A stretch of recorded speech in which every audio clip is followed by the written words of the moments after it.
I came home early that day. No warning. No texts. No traffic either. I remember thinking how rare that was, getting through rush hour without a single red light. It felt like the world was finally throwing me a bone. Funny how wrong I was. The house was quiet when I walked in. Not the kind of quiet that welcomes you home, the kind that makes your spine tense. A stillness that felt artificial. Like a stage after the actors had run off in a hurry. I called her name. No answer. Her car was in the driveway. Shoes by the door. Purse on the counter. The signs were there, she was home. And yet, the air felt like it was holding its breath. That's when I noticed it. The smell. It hit me before I saw anything. Not her perfume. Not the usual scent of candles or detergent. This was something heavier. Masculine. Sharp and lingering. Like the kind of cologne teenage boys drown themselves in. But older. More aggressive. Not mine. My heartbeat slowed. Not from panic yet, but from recognition. I knew that scent. I'd smelled it before. I just couldn't place it. I walked down the hallway toward our bedroom. The door was open. Sunlight filtered through the blinds, slicing the room into shadow and light. The bed was made, poorly. Not her usual standard. Wrinkled. Like someone had rushed to fix it. And then I saw it. A belt. Brown leather. Worn edges. Silver buckle. Not mine. It sat on the nightstand, right next to her wine glass half full, lipstick on the rim. A second glass stood beside it, untouched. I didn't touch the belt. Didn't touch anything. Just stared. That's when the shower turned off. A few seconds passed. Then she stepped out of the bathroom, towel wrapped around her, hair wet, skin flushed. She stopped when she saw me. For the briefest moment, her face flickered shock, maybe. Or fear. It was fast. Almost too fast. But I saw it. Then she smiled. "Oh," she said, feigning surprise. "You're home early." "Yeah," I replied. My voice sounded far away, like it belonged to someone else. She moved to the dresser, avoiding my eyes. "Long day?" she asked casually, like we were talking about groceries. I nodded toward the belt. "Whose is that?" She blinked. "That? Oh. Diego's, I think. He helped carry the new planter inside. Must have taken it off when it got caught on the trellis. I'll give it back to him tomorrow." Her voice didn't shake. Not even a pause. Like she'd practiced it. Didn't call her a liar. Didn't scream. Didn't demand the truth. I just nodded and said, "Right. Diego."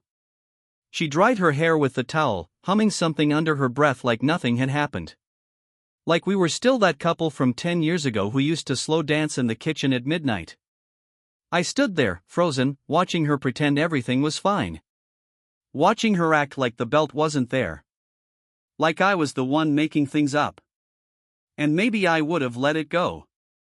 If not for the way she avoided my eyes. If not for the half-warm wine glass. If not for the faintest trace of perfume that wasn't hers. I didn't eat dinner that night. Told her I was tired. Went upstairs before her and closed the door to the guest room, a room we hadn't used in years. A room we joked about turning into a gym. Or a nursery. The sheets smelled like dust and laundry softener. The pillow was stiff. The silence in that room? Suffocating. She didn't knock. She didn't text. She didn't ask why I wasn't in bed beside her. That, more than anything, told me what I needed to know. I stared at the ceiling until 3 a.m., thoughts spinning like broken film reels. Was this the first time? Who else knows? What if Ellie saw something? What if it's not Diego? Because here's the thing. I know Diego. And Diego never wears a belt. He's one of those guys who lives in joggers and slides, even in winter. I've never seen him in anything fancier than cargo shorts. So either she was lying about the person, or she was lying about the belt. Either way, she was lying. I got out of bed, walked barefoot through the hallway, and peeked into our room. She was asleep. One hand on the empty side of the bed. My side. I stared at her for a long time. Tried to remember the last time I really looked at her. She looked peaceful. Undisturbed. As if her world wasn't cracking at the seams. I wanted to shake her awake. Ask her to say it. Admit it. End the guessing game. But something stopped me. Maybe it was pride. Maybe it was fear. Or maybe I already knew what I'd see if I looked her in the eyes. I went back to the guest room. And for the first time in 12 years of marriage, I locked the door between us. I woke up the next morning to the sound of birds outside the guest room window. It was too peaceful for what I felt inside. I didn't want coffee. I didn't want breakfast. I wanted answers. But instead, I sat at the kitchen table and watched her move around like nothing happened. She poured me a cup. Black. 2 sugars. Just the way I liked it. She even smiled. You sleep okay? I nodded. Lied again. She kissed my cheek. And it burned. That whole day, I went through the motions. Work. Emails. Zoom calls. But my mind stayed locked in that room. On that belt. On the glass. On the lie.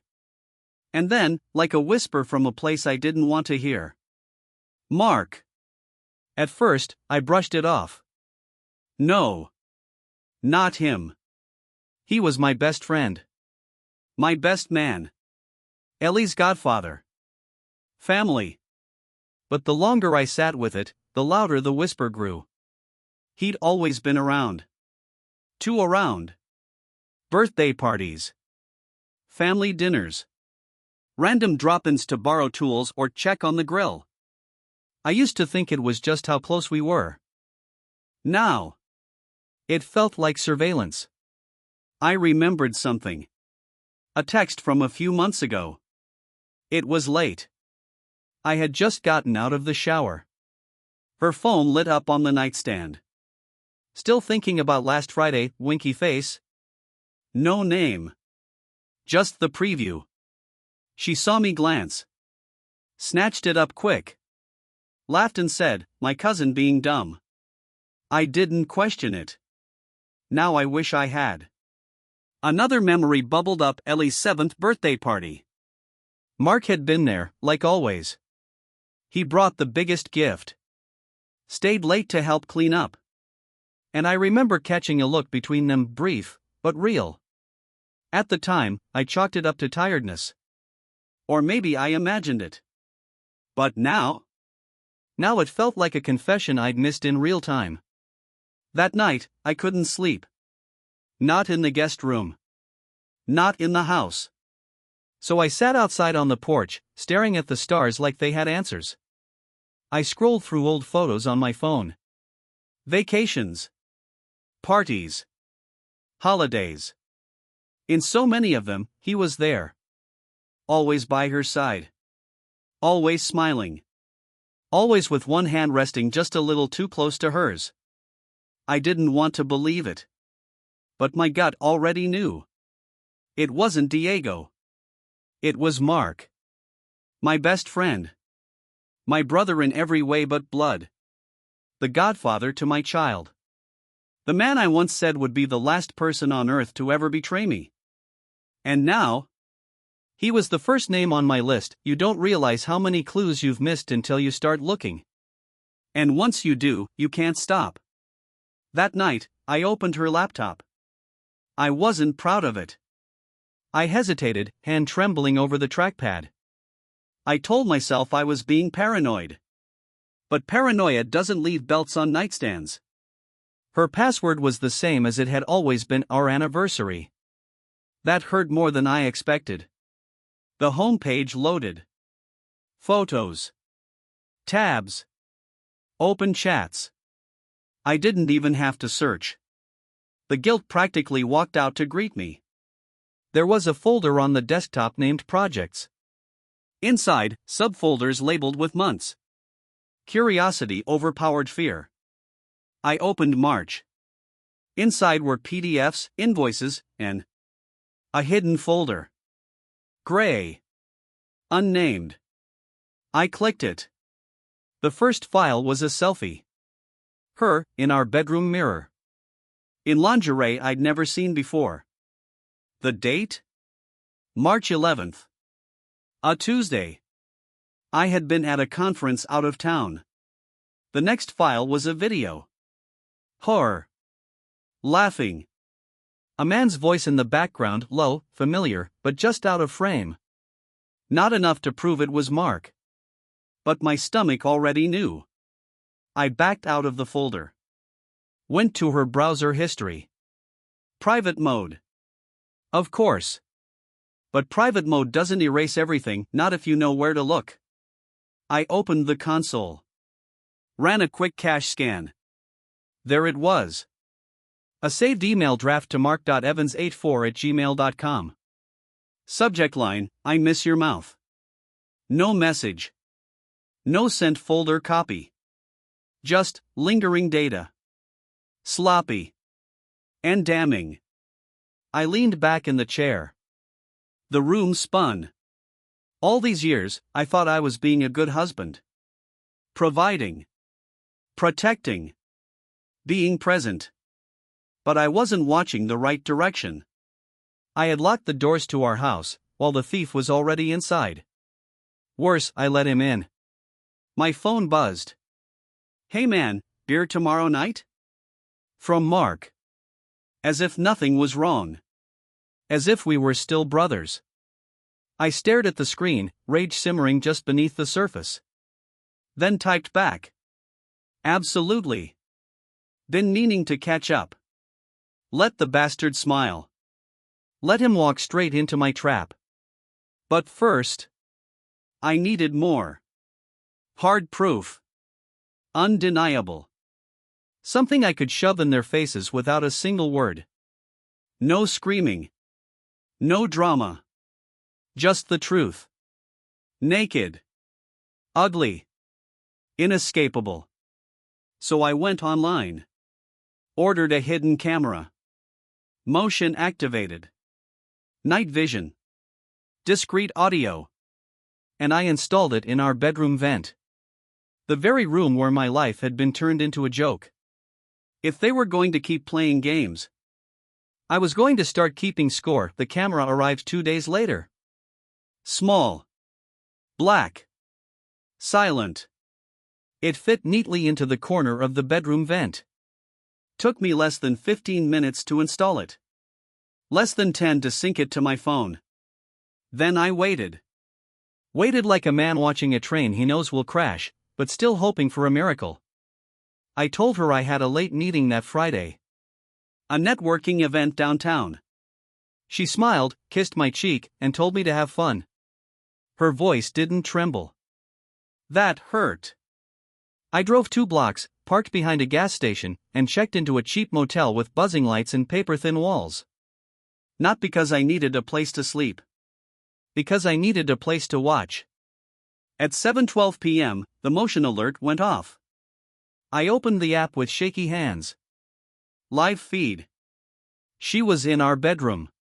Wearing the same navy robe she used to wear on our anniversary nights. My throat closed. She walked to the mirror, checked her makeup. Smoothed her hair. 7:17 p.m. The front door opened. Another motion alert. Footsteps. Then, Mark walked in. Like he'd done it 1,000 times before. Like it was his house. He didn't knock. Didn't hesitate. She met him in the hallway. He pulled her in. They kissed. Not a shy kiss. Not a drunken mistake. A familiar kiss. The kind of kiss you only give someone when your guilt's already dead. I felt something break inside my chest. Not anger. Something colder. They walked into the bedroom. She let the robe fall to the floor. He laughed and said something I couldn't quite hear. She called him babe. I think that's what finally made me exhale. Because until then, some sick part of me still hoped it wasn't real. But hearing that word? That one stupid word I thought belonged to me? It shattered everything. I watched them. Not because I wanted to. Because I needed to. To bury the last trace of doubt. To kill the part of me that still loved her. When it was over, they laid there. Talking. Laughing. She said, "He suspects nothing." Mark chuckled. "He's always been a little slow." She laughed too. That one broke me. Not because it was cruel. Because it was easy. I closed the app. Locked my phone.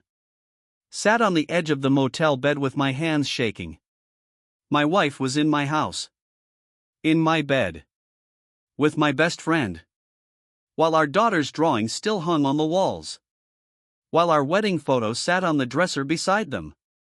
And I knew then. I would never scream. I would never cry. I would never beg. I would burn the truth into their skin.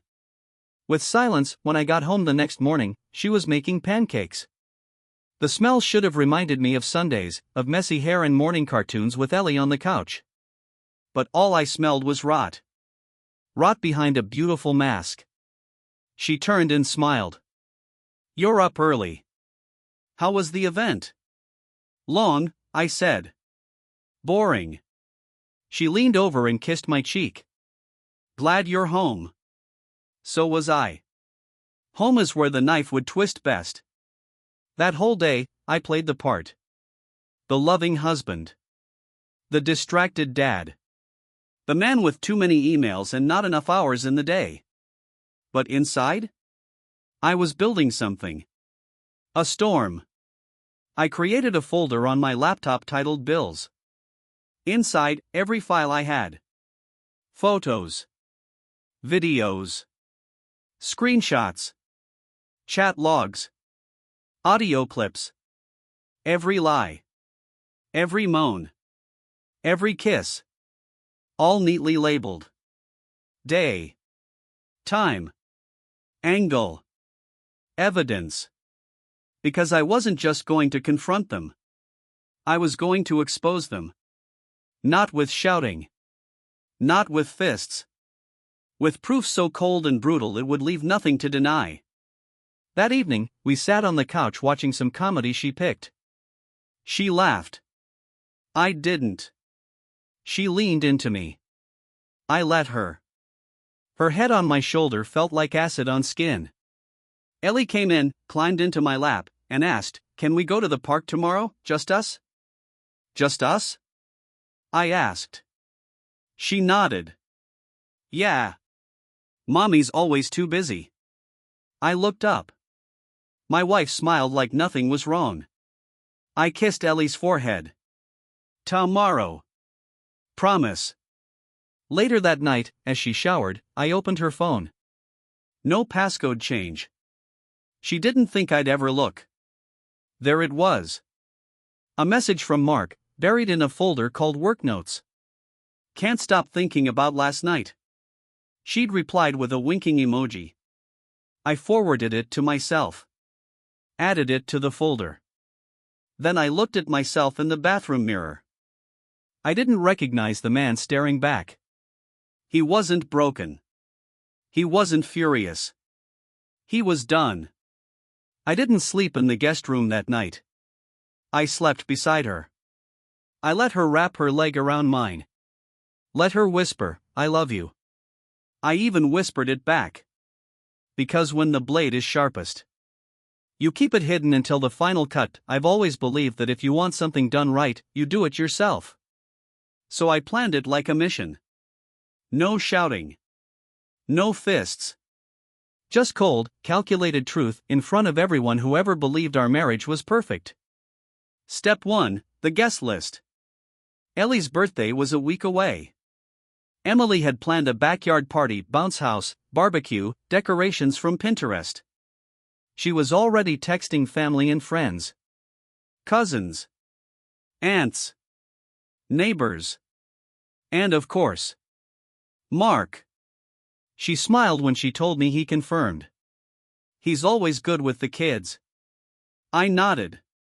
You've got everything under control, I said. Maybe I'll surprise Ellie with something special. She kissed me on the cheek.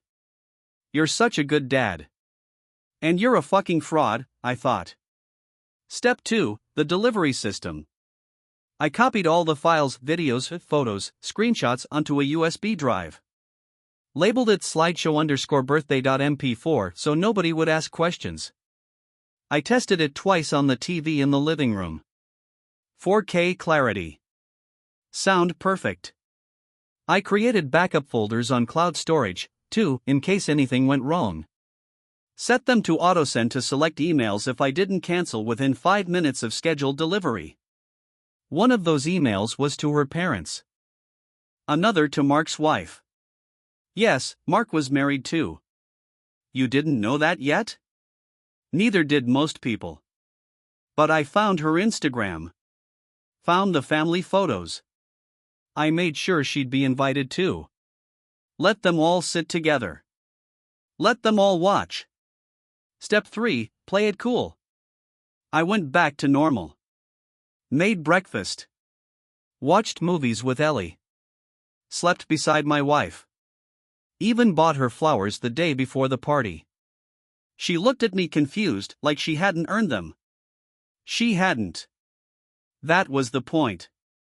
Something wrong? She asked one night, brushing her hair in front of the mirror. Why would there be? I replied. You just seem different. I walked over. Placed my hands on her shoulders. Kissed the back of her neck. I'm just thinking about how lucky I am. She smiled. That was the moment I knew I still had control. I spent the rest of the week organizing everything. Printed backup photos. Burned a second USB. Stored extra copies in my desk. When the truth lands, I didn't want denial to be an option. I didn't want her to even try to lie her way out. This wouldn't be a conversation. It would be a broadcast. One she'd never recover from. The night before the party, I sat in the dark. No music. No distractions. Just me, the laptop, and the final copy of the footage I labeled reality. I pressed play. And watched everything one more time. To remind myself. The performance was almost over. And I was ready to bring the curtain down. The morning of the party felt like a movie set. Blue sky. Light breeze. Birds chirping. Emily was in her zone, directing vendors, arranging balloons, fixing cupcakes with little edible unicorns. She wore a sundress and that fake laugh smile she used for photos. The one that said, everything's perfect, even when it wasn't. Ellie was ecstatic. Running around the backyard with friends, already sticky from cotton candy and fruit punch. Her laugh was real. And that hurt the most. Because I was about to turn her birthday into something none of us would forget. I dressed casually. Faded jeans. Black polo. Nothing flashy. Calm. Polite. Forgettable. I greeted guests. Handed out drinks. Made jokes with the neighbors.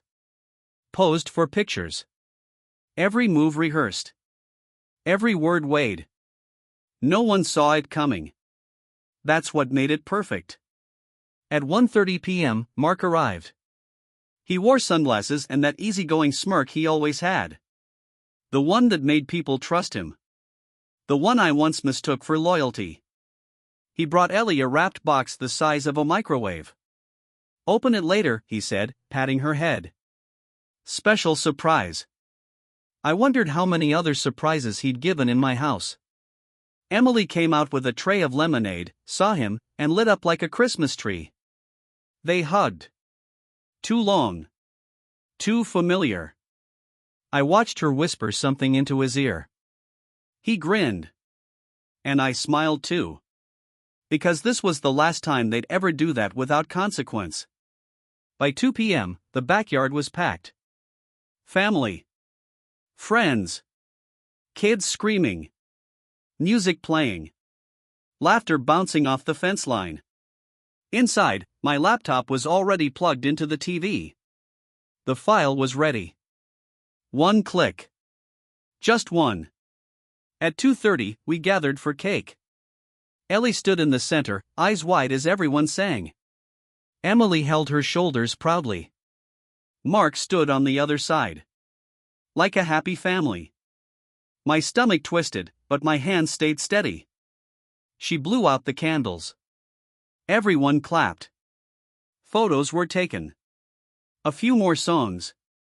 Another round of drinks. Then I raised my voice just enough to get their attention. "Hey," I said. Before we all head back out, I made a short video for Ellie. Some memories. I'd love for you all to watch. A few guests nodded, smiling. Emily blinked. "What video?" "Surprise," I said, with a smile. Then I picked up the remote. She looked nervous for the first time. Like her instincts finally caught the scent of smoke. But it was too late. I clicked play. The screen lit up. At first, innocent footage. Baby photos. Family clips. Laughs. Her first steps. Then, the video cut. A hard jump. Bedroom footage. Time stamped. Her robe falling. Mark's hand on her back. Their voices. Their breath. Her moan. The room went silent. Children confused. Adults frozen. Emily gasped. Mark turned white. I stepped in front of the screen and said calmly, "This isn't for Ellie. This is for everyone who thought we were happy." Nobody spoke. Nobody moved. The only sound in the room was the faint hum of the TV speakers. Moaning. Whispers. Her voice saying, "God, don't stop." My wife's voice. The mother of my child. Saying it to my best friend. In my house. In front of our guests. Someone coughed. A chair creaked. A wine glass clinked against the hardwood floor, dropped from a trembling hand. Emily took a step forward. "Turn it off," she said quietly. I didn't move. I said, "Turn it off," she snapped. Her voice cracked. That's when I looked at her, really looked. And for the first time in years, she looked small. Not in stature. In soul. I raised my voice, calmly, clearly. "So here's what you've all been watching," I said. "That's Emily. My wife. And that's Mark. My best friend since college. My best man at our wedding. Ellie's godfather." The name Ellie hit the room like a blade. Someone gasped. A woman covered her mouth. Emily shook her head. "Please, stop. Not here. Not like this." "This is exactly the place," I said.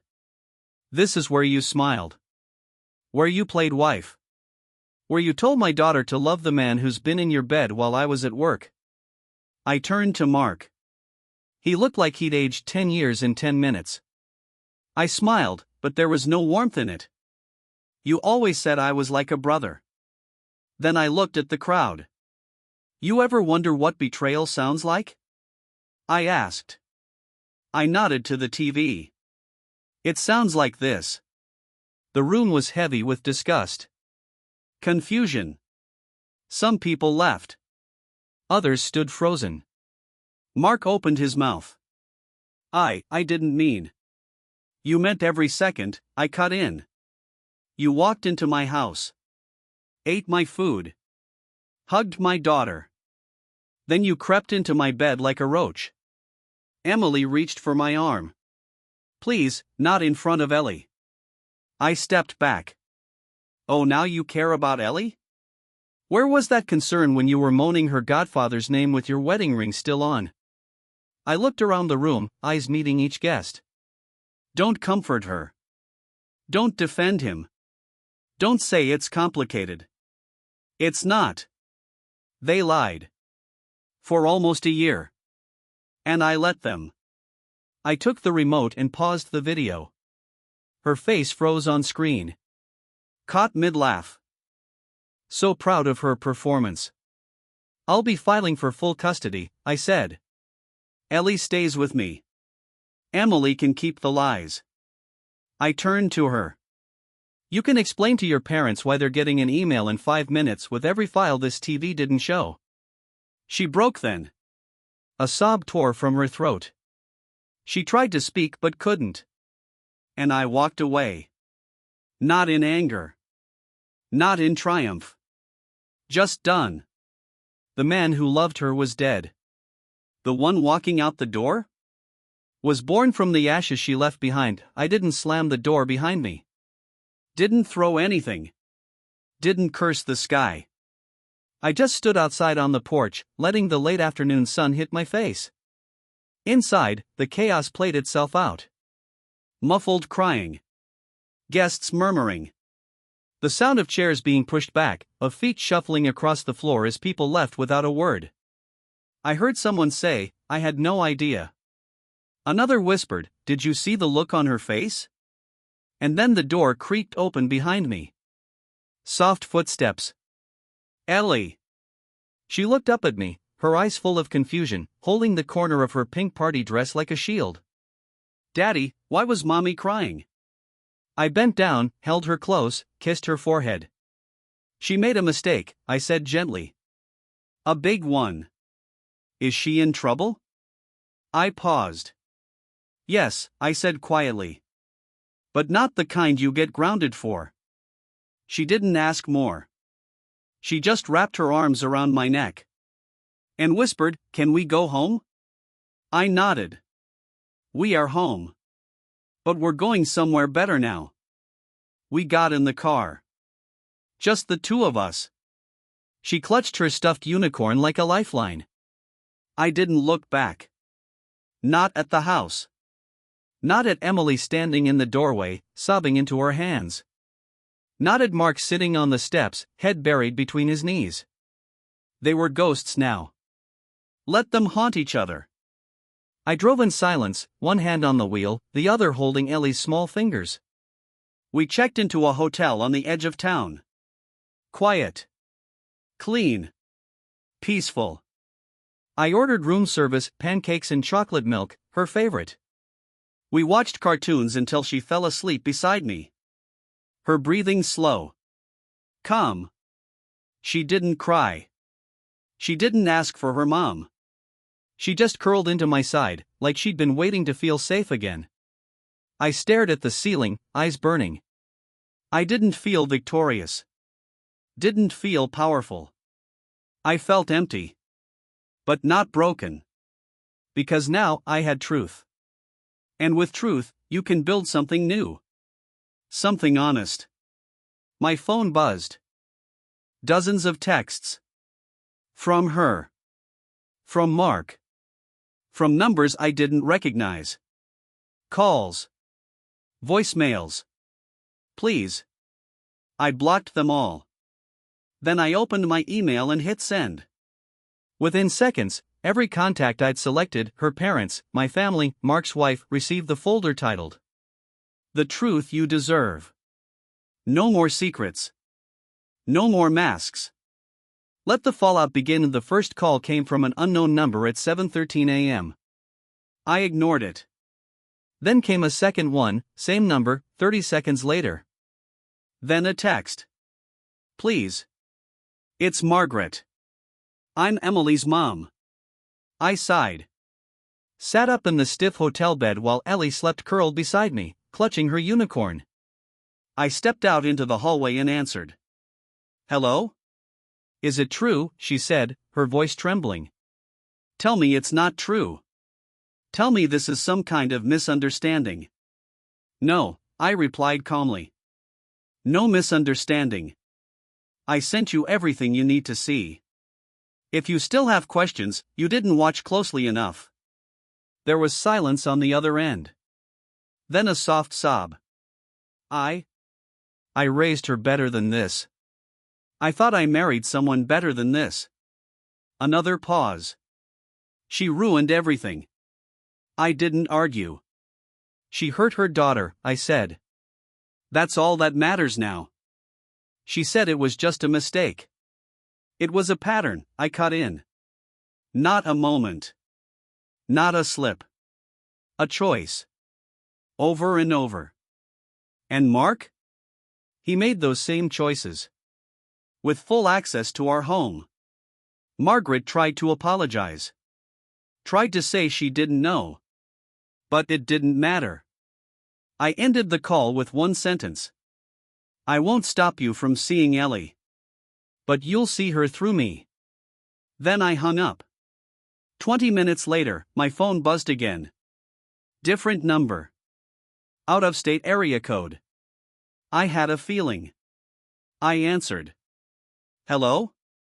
A pause. Then a voice, low, tired, shaking. You don't know me. My name is Jessica. I'm Mark's wife. There it was. The other broke in half. The only person on earth who might understand what this felt like. I just got your email, she said. I've been suspicious for months. But I never imagined it was this bad. He was always careful, I said. She gave a bitter laugh. Careful. Right. Did you know he used our wedding anniversary as the passcode for the folder where he kept their photos? She didn't respond. She just cried. Quietly. And somehow, that hit harder than anything else. I filed for divorce this morning, she said finally. I'm filing Monday. You have kids? One. I'm sorry. You too. Neither of us spoke for a long while. Not out of awkwardness. Out of understanding. We were both trying to figure out how long we'd been asleep in someone else's lie. Do you hate them? She asked. I thought about that. No, I said finally. Hate's still a kind of attachment. I just don't see them anymore. I see through them. She let out a slow breath. I wish I was that strong. You will be. We hung up with no goodbye. Just the silence of two people climbing out of the same wreckage. Different cars. Same crash point 3 days after the party, I took Ellie home. Not for Emily. Not for comfort. For closure. The house looked the same from the outside, the white fence, the mailbox she painted yellow, the wind chime that sang every time we opened the door. But it all felt different now. Colder. Like a shell. Like someone had taken a match to the soul of it and left the walls standing out of habit.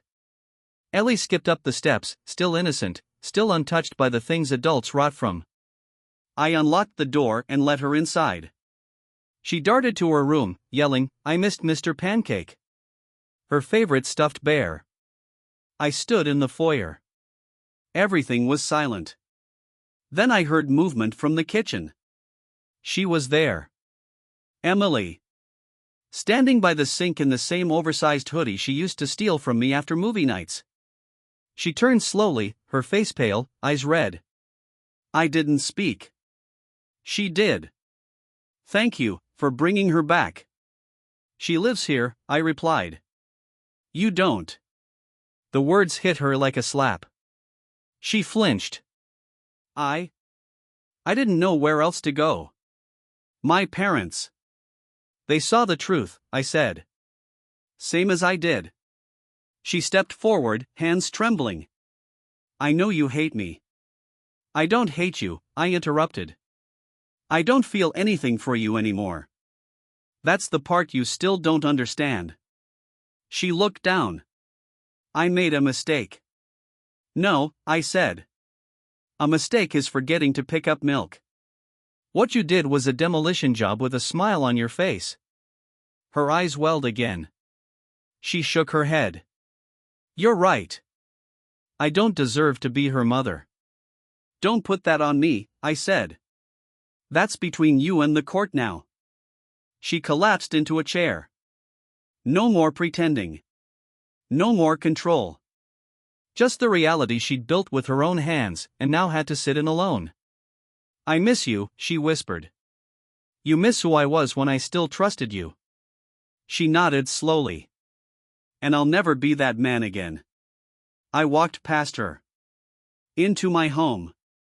Because that's what it was now, mine. Not because I won a fight. Because I survived one. Ellie ran out from her room, holding Mr. Pancake, grinning. Can we have waffles tomorrow, Daddy? I smiled. Yeah, kiddo. We can have whatever you want. She looked at Emily and hesitated. Is Mommy coming too? I knelt down. Not tonight. Mommy needs to figure out how to be better first. Ellie didn't cry. She just hugged me. Hard. And that was enough. Monday morning came with gray skies and steady rain. Fitting. I wore a black suit, plain tie, clean shave. No emotion. Just function. Emily was already at the courthouse when I arrived. She sat in the hallway, hands folded, a tissue clenched between her fingers. She looked up as I passed. I didn't stop. Didn't nod. Didn't break pace. She wasn't my wife anymore. Just the other party in a custody hearing. My lawyer greeted me at the door to courtroom 3C. Confident? She asked. Prepared, I said. She smiled. That's better. We had everything. Video. Screenshots. Chat logs. Eyewitness testimonies from 2 neighbors who'd accidentally seen Mark's car parked on our street late at night more than once. There were statements from Ellie's pediatrician about changes in her emotional behavior, quiet withdrawal, drawings that hinted at confusion, even fear. Everything that needed to be said was already written. Now the court would see what I had seen. Emily's lawyer tried to play damage control. Healing is possible. She's committed to rebuilding trust. She's still the mother. I watched the judge, a woman in her 60s, sharp-eyed, quiet. She didn't nod. Didn't blink. When they finished, my lawyer stood and calmly submitted the folder labeled Exhibit A, Infidelity, Deception, Emotional Harm. The judge opened the file. Saw the timestamps. Read the messages. Paused at the photo of Mark and Emily, her in lingerie, him shirtless in my hallway mirror. She raised an eyebrow. Looked up. Then turned to Emily. Is this accurate? She asked. Emily looked like she wanted to vanish. Her voice cracked. Yes, Your Honor. Was this ongoing during your time as a full-time caregiver for your daughter? Yes. And you used the marital home for these meetings? Yes. The judge nodded. Once. That was all I needed. Later, during my statement, I stood and said only this. I'm not asking to punish her. I'm asking to protect Ellie. I want to give my daughter a home where love isn't a lie, and safety isn't an illusion. And I believe I've earned that right. When the judge gave her ruling, she didn't even hesitate. Full physical custody to the father. Limited supervised visitation to the mother, pending a psychological evaluation and parental review after 90 days. Emily cried. I didn't. There was nothing left to cry for.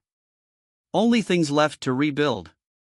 Outside the courtroom, Emily tried to approach me. Tried to say something. I shook my head. You had 100 chances, I said. Now all you have is consequences. 2 weeks passed. No court dates. No screaming matches. No Emily. Just me and Ellie, in a home that finally felt honest again. Mornings became our thing. I'd wake up before her, make waffles or eggs, sometimes burn the toast, and she'd laugh at me like I did it on purpose. She started sleeping with the door open again. Her drawings were brighter. Less gray. Less confused. I didn't need a therapist to tell me what that meant. We talked more. Not about Emily. Not about the party. Just about us. About school. About her friend Ava who wouldn't stop talking in class. About the dog she wanted someday.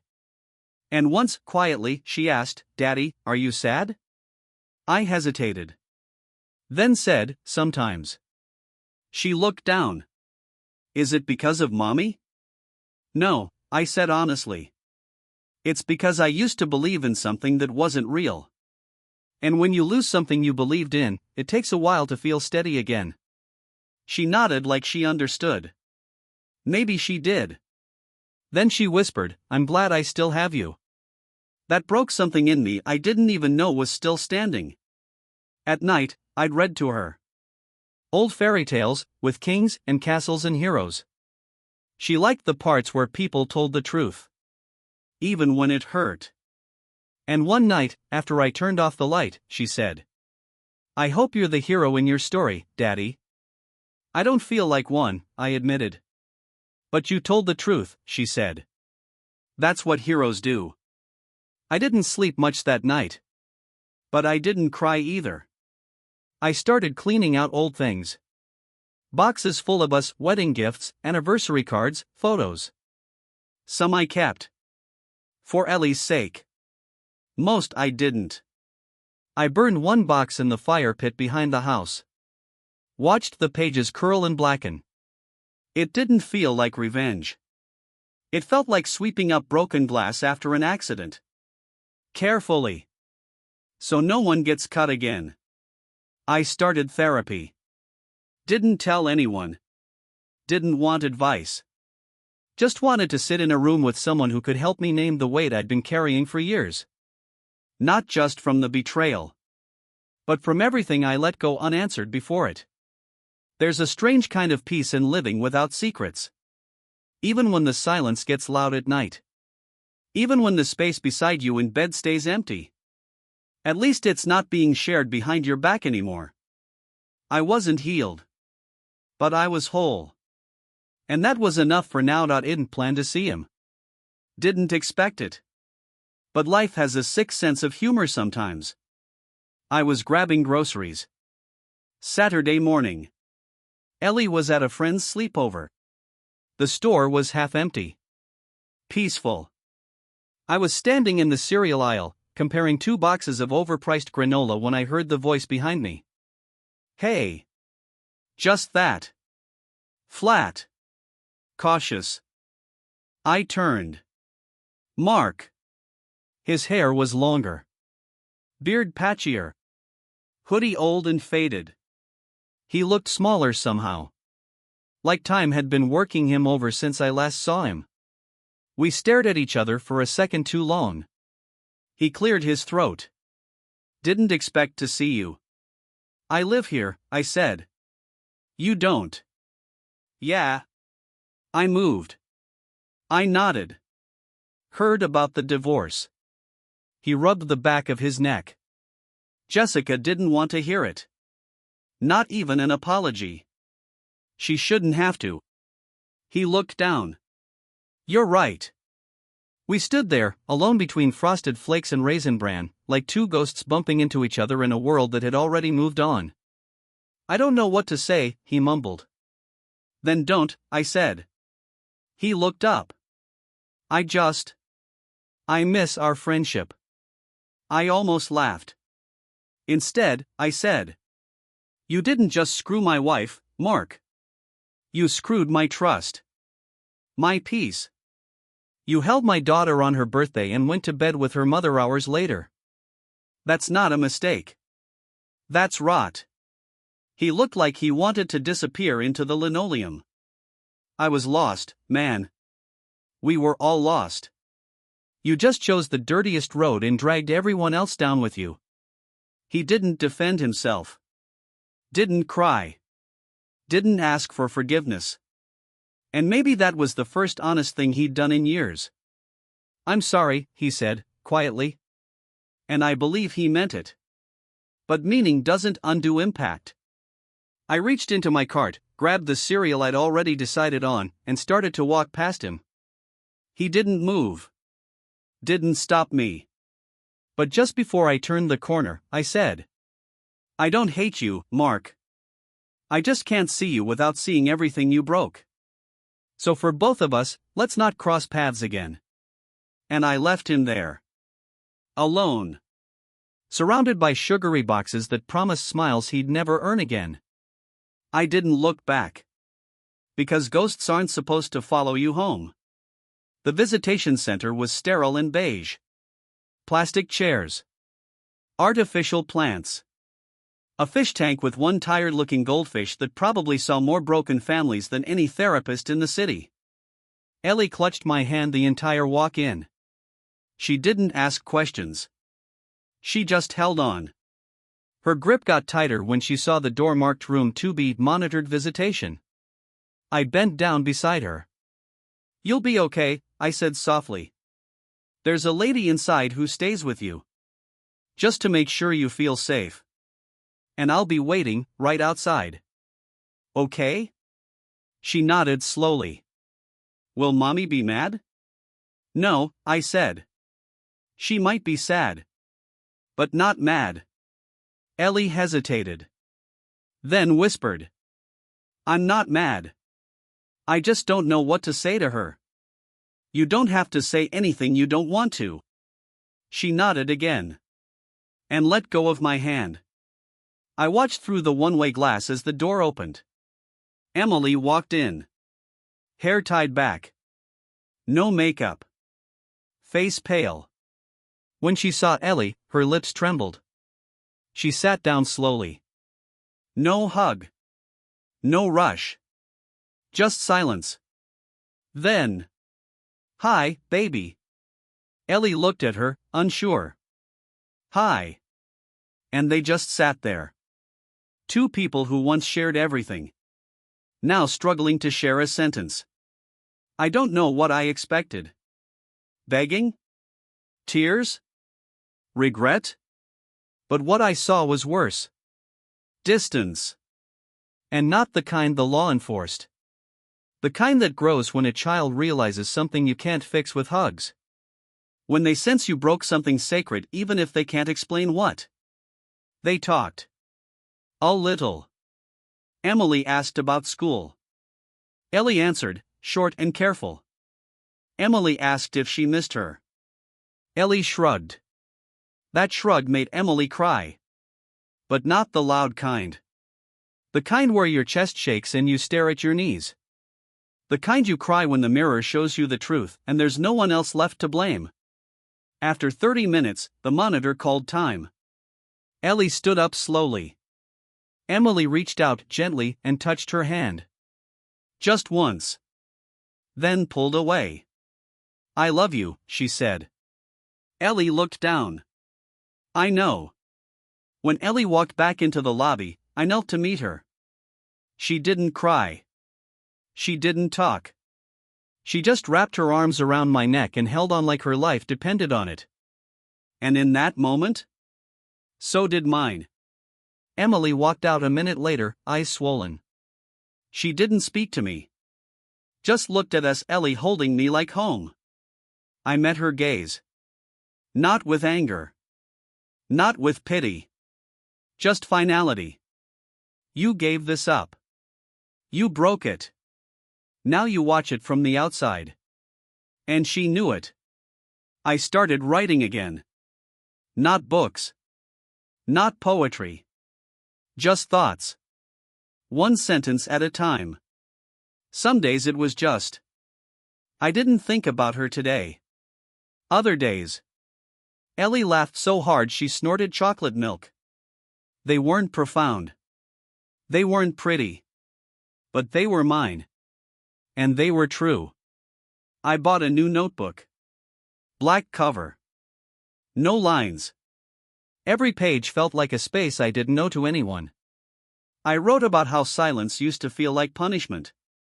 And now, it felt like air. I fixed the leaking sink. Finally painted the guest room a soft green, the one Ellie picked out. We called it the No Sad Room. She made a sign that said, "Only hugs allowed past this door." I framed it. We started new traditions. If you like this story, don't forget to like, subscribe, and share with your friends.